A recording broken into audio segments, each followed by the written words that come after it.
एका व्यक्तीला 3-4 जण बंधक करतात, जवळजवळ 3-4 तास. त्याच्यानंतर ती लोक तिथून निघून जातात. तेव्हा त्या व्यक्तीची पत्नी त्याला तिथून बंधनातून त्या मुक्त करते आणि सांगते की आता जे पण काय पाहिलेलं आहेस ते कोणासमोर शेअर करू नकोस, कारण का आपलं आयुष्य बर्बाद झालेलं आहे, आपली इज्जत लुटली गेलेली आहे. आणि दोघे आपल्या घरी निघून जातात. पण त्यांना जायचं असतं आपल्या दुसऱ्याच ठिकाणी. त्या बायकोने शपथ दिलेली असते, रात्री नवरा बायको सोबत पलंगावर झोपल्यावरती जर एखादा कपडा किंवा नवऱ्याचा हात जरी स्पर्श झाला, घाबरून दचकून ती जागी व्हायची आणि अख्खी रात्र ती रडत काढते. नाही बायको नवऱ्याला काय सांगत नाही, नवरा बायकोला काय सांगत. अशामध्ये दिवस उजाडतो. 23 मार्च 2022. नवरा आपल्या बायकोला सांगतो की मी तुझी शपथ तोडायला चाललेलो आहे. हात जोडून त्याने सांगतो की माझ्यासोबत चल. बायको त्याला स्पष्ट नकार देते, पण तिचा नवरा तिला जबरदस्तीने पोलीस चौकीमध्ये घेऊन जातो आणि स्वतःवरती घडलेली संपूर्ण घटना ते स्पष्टपणे सांगू लागतो. ज्यावेळी पोलीस सर्व गोष्ट ऐकतात त्याच्याकडून, त्यावेळी पोलिसांना या गोष्टीवरती विश्वास बसत नाही. पोलिसांना वाटतं की हा कुठली तरी मनगढत कहाणी सांगतोय, आणि मनगढत कहाणी नसते, ही खरी खरी त्याच्या सोबत घडलेली घटना असते. अशीच घटना जर कोणासोबत घडली तर त्याला आपलं आयुष्य जगण्याची इच्छाच उरणार नाही. पण नवऱ्याच्या हिमतीसमोर आपल्याकडून सॅल्यूट आहे. त्या लोकांनी जे असं कृत्य घडलंय ते या समाजावरती, या मानवतेवरती कलंक आहेत, काळा डाग आहेत. आणि असल्या लोकांना समाजामध्ये जगण्याचा अधिकार नाही आणि त्यांना अधिकार मिळू पण नाही. नमस्कार, मी आहे सचिन. स्वागत आहे तुमचं आपल्या युट्यूब चॅनल मध्ये. आजची जी घटना आहे ती उत्तर प्रदेश मुझफ्फरनगर घटना आहे. 22 मार्च 2022 सायंकाळी नवरा आपल्या बायकोला माहेरून घेऊन येत असतो आणि दोघांचा हायवेवरतून प्रवास चालू असतो. दोघे सुद्धा गाणी गुणगुणत असतात आणि अचानक मध्ये 3-4 बाईक्स तिकडे येतात आणि त्या लोकांना अडवतात आणि सांगतात ए थांबा.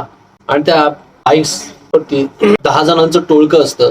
हे टोळकं त्या जोडप्याला म्हणजे नवरा बायकोला जवळच्याच जंगलामध्ये घेऊन जातात आणि तिकडे एका झाडाला बांधतात. त्यांची प्लॅनिंग असते या लोकांना लुटण्याची. या 10 जणांमध्ये 6 जण असतात ते फक्त बघ्याची भूमिका करतात. त्यांच्या आतमधली आत्मा, मानवता मेलेली असते. त्यातील जे 4 जण टवाळखोर असतात त्या नवऱ्याला तिकडे बंधक म्हणून बांधतात झाडाला आणि त्या नवरा बायको सोबत वाईट करू लागतात. दोघंही त्यांच्या समोर हात जोडून विनवण्या करू लागतात, सोडवण्याच्या, रडू लागतात. पण त्या हैवानांना त्यांचा आवाज ऐकू येत नव्हता. नवरा घडी सांगत होता की माझ्या बायकोला सोडा म्हणून. त्यावेळी त्या लोकांनी नवऱ्याच्या तोंडामध्ये कापडाचा बोळा घुसवला आणि त्याचा आवाज कमी केला. वरून त्याला धमकवतात सुद्धा की जर आवाज काढला तर तुझ्या बायकोला कायमचा आम्ही संपवू. उस्मान, शाहरुख, शावेज, आसू हे त्या 4 टवाळखोरांची नावं. चौघे सुद्धा त्यांचं मन भरेपण होतं त्या महिलेसोबत अश्लील कृत्य, बलात्कार तिच्यावरती करत होते. आणि बाकीचे जे 6 जण होते ती बघ्यांची भूमिका घेतलेली. शरीर तर होतं पण त्यांच्या शरीरामधला आत्मा हा मेलेला होता. अशा प्रकारे ती 6 जण फक्त उभे राहून तिथला नाट्यमय प्रकार, सगळा प्रसंग आपल्या डोळ्यांनी पाहत होते. कुठलाही प्रतिकार त्यांना करत नव्हते किंवा त्या जोड्याला वाचवण्यासाठी पुढे सुद्धा सरसावत नव्हते. रेप करून तिथून निघत होते. तेवढ्यात उस्मानचा पुन्हा इच्छा होते आणि म्हणतो की पुन्हा एकदा तिच्यावरती सेक्स करण्याची इच्छा होते. आणि हा उस्मान असतो त्या टोळक्याचा म्होरक्या. त्याच्याच बोलण्यावरतून त्या लोकांनी या जोडप्याला थांबवलेलं असतं, अडवलेलं असतं आणि त्यांचा लुटण्याची इच्छा असते. पण ह्या उस्मानच्या बोलण्यावरतून ती लोक लुटायचं सोडून त्यांच्यासोबत वाईट कृत्य करण्यासाठी सांगतो. आणि तिथून ती लोक निघत असतात. त्यावेळी जाता ती लोक त्यांना धमकावतात आणि सांगतात जर ह्या गोष्टीची कुठेही वाच्यता केली तर तुमच्या जीवाशी चांगलं होणार नाही आणि तुम्ही आपल्या जीवनाशी हात धुवून बसाल. आणि ही गोष्ट तो उस्मान आणि शाहरुख सुद्धा त्यांना धमकावून तिथून निघून जातात. त्यानंतर त्या नवरा सांगतो की मला सोडू नकोस, मला ह्याच अवस्थेमध्ये इथे ठेव, मला जगण्याची इच्छा नाहीये. त्यावेळी त्याची बायको त्याला सांगते की तुमची काही चूक नाही, चूक तर त्या निर्दयांची ज्यांनी असल्या प्रकारचे अश्लील कृत्य माझ्यासोबत केलंय. आणि रडलेल्या अवस्थेमध्ये ती आपल्या नवऱ्याला हातपाय सोडून तिथून त्याची मुक्तता करते. रडलेल्या आवाजात सांगते की ह्या गोष्टीची वाच्यता जर कुठेही केलीस तर मला कुठेही समाजात तोंड दाखवायला जागा उरणार नाही. नवऱ्याला काही सुचत नाही आणि तो आपल्या बायकोला सांगतो की आपण इथून घरी जाऊया. घरी गेल्यानंतर ह्या दोघांची रात्र अशीच जागून निघते.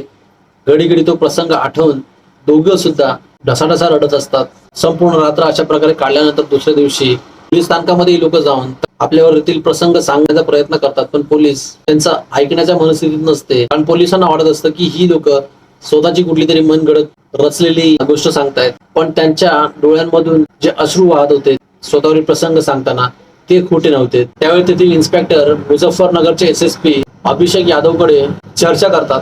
त्यावेळी अभिषेक यादव घटनेचं गांभीर्य लक्षात घेऊन त्यांना सांगतात की जिथे ही घटना घडलेली आहे तिथे त्या स्पॉटवरती जाऊ आणि तिथे गेल्यानंतर चौकशी करू. तिथली सीसीटीव्ही फुटेज चेक करतात तेव्हा त्यांना सीसीटीव्ही फुटेज मध्ये स्पष्टपणे दिसतात की 3-4 बाईक स्वार असतात. ते त्या लोकांना अडवतात. अडवल्यानंतर त्या जोडप्याला जंगलामध्ये घेऊन जातात आणि ही सगळी फुटेज ती आपल्या मोबाईल मध्ये घेऊन PRO सेल मध्ये टाकतात, ज्याच्यामध्ये उच्च अधिकारी, कर्तव्यदक्ष पोलीस त्यामध्ये असतात आणि सांगतात की मला ही टवाळखोर कुठल्याही परिस्थितीमध्ये कुठेही असो मला हवी आहे. पोलिसांची चक्र फिरू लागतात.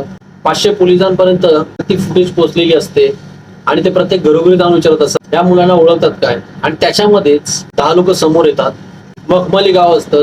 आशू, रिशाद, जावेद तिघेही या एकाच गावातील असतात.